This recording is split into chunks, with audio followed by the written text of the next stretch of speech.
some of what I did or some of my thoughts, maybe they were just lurking in the subconscious because, being a man who worked with state, that was the only job I had, that was the first job after college and, that was the job I had till I became chairman. So maybe some of it or much of it would have been lurking in my subconscious. And some of it come to you as epiphanies. And some of it, once I realized that this is what I intend to do and this is what I'm going to do, I was quite shameless in asking for help, discussing, picking up ideas, talking to experts or talking to bankers, retired people, families, saints, anybody. So one of the things I realized almost at the very beginning was that you can't be doing this if you don't have the bank on your side, or at least the top management of the bank on your side.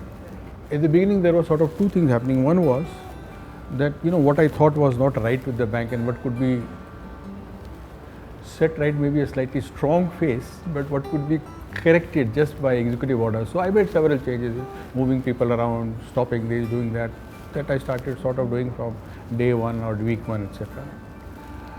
But on this deeper and more longer path of transformation, one of the first things which people would know, both in and definitely outside the bank, would be that I collected my entire top team, which is about 25 people, and I took them to an offsite for about 5 days. Initially I had planned this offsite for about 2 days, maybe 2.5 days, something like that. But as I thought about it and as I planned for it, what I will do, what is the outcome that I am looking for, how we will manage that or not manage that, etc. And then I started looking for some help. So I got McKinsey's in, we got some domain experts, IT experts, HR experts.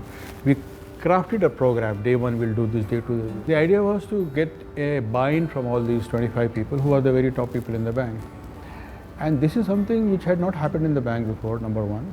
Number two, I called the people with the spouses.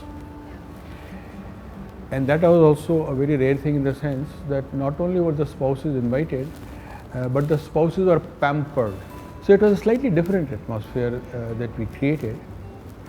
And I started with a movie, The Legend of Bagger Vance. I don't know whether you have. It's about a golf player who has lost his swing. And then, there are circumstances which sort of force him to be a player again, and how he rises back is, And in many ways that story parallels the story of the Gita. That, you can be down and out, completely depressed, and then, you can come back again also. And so we started the conclave with that after lunch, and I sort of set the context for the movie. During the remaining 4 days, this movie became a sort of a reference point for all the discussion that we were having. So people would say, the bank has lost its swing, and like he got it back, the bank can get it back.